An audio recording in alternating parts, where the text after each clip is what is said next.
Hello students, please subscribe the channel, drop a like, share and comment. This is exercise number 9 and 10 of the Progressive Monthly Magazine, March 2023 on the speed of 100 words per minute. Start. Mr. Speaker, if agricultural production has to be maximized, the greatest attention has to be given to 4 factors.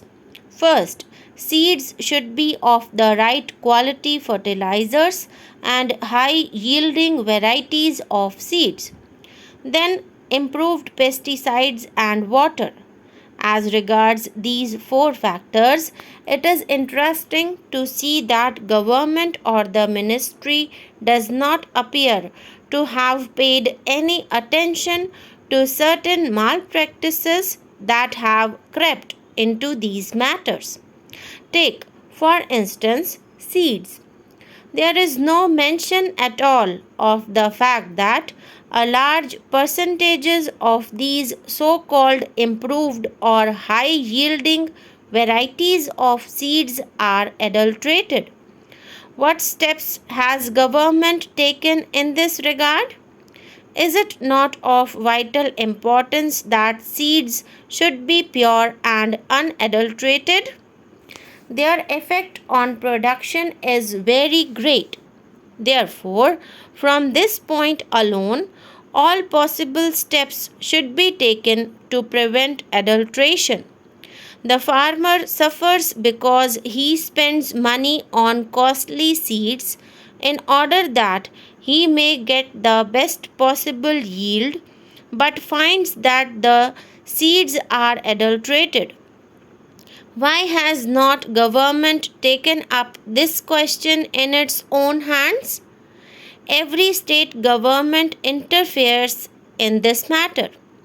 In fact, multiplication of seeds is done under the orders of the Agriculture Department in state after state, and yet when it comes to their quality control, adequate machinery does not exist.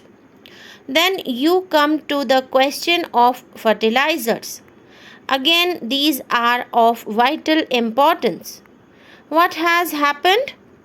At one single stroke, government has doubled the prices of fertilizers and expects farmers to procure them in the required quantities, knowing fully well also that government fixes the prices of what they produce at a level which makes it impossible for the farmers to pay these high prices for fertilizers.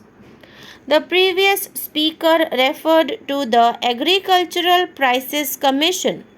The commission has fixed the price, say, of wheat at a certain level without taking into account the cost of production of the farmer. Yesterday, a member of the advisory committee to the Agricultural Prices Commission stated that he has sent his resignation because what use it was to remain in the committee if no importance was ever attached to the advice tendered on such a basic matter as cost of production. If cost of production is not taken into account, I would like to state here that it is difficult to see on what basis the Agricultural Prices Commission fixed the prices. Several agricultural universities have carried out surveys and the results of these surveys are available. Punjab University carried out a survey and other research students have also and have pointed out what the cost of production would be. For instance, in regard to wheat, they have arrived at the finding that the cost of production would be in the region of rupees 320. yet the procurement price is fixed at rupees 305. What is the justification for this? In the face of the fact that the price of fertilizer, an important input, has been doubled, the prices have increased considerably, and many types of pesticides that are in the market today are adulterated. What steps have the government taken to ensure that the pesticides that in the market for sale to the farmers are of the right quality and are not adulterated ones? Is there any machinery?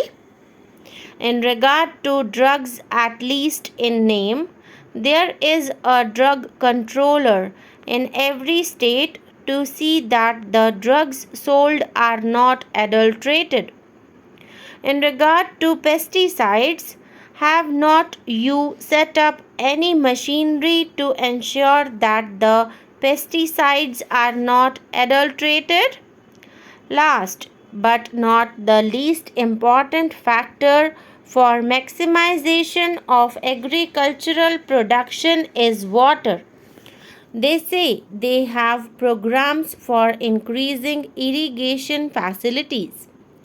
During the fourth plan, they wanted to bring in a considerable additional area under irrigation so that they could have assured water supply. They have similar programs in the fifth plan. Why is it that a number of these projects are not completed within the time schedule that is laid down? Why is it that a number of most desirable projects are not even taken in hand for years for one reason or another, and the majority of them are held up because of interstate water disputes? What steps have been taken by the government to resolve those disputes? They say that they have no powers.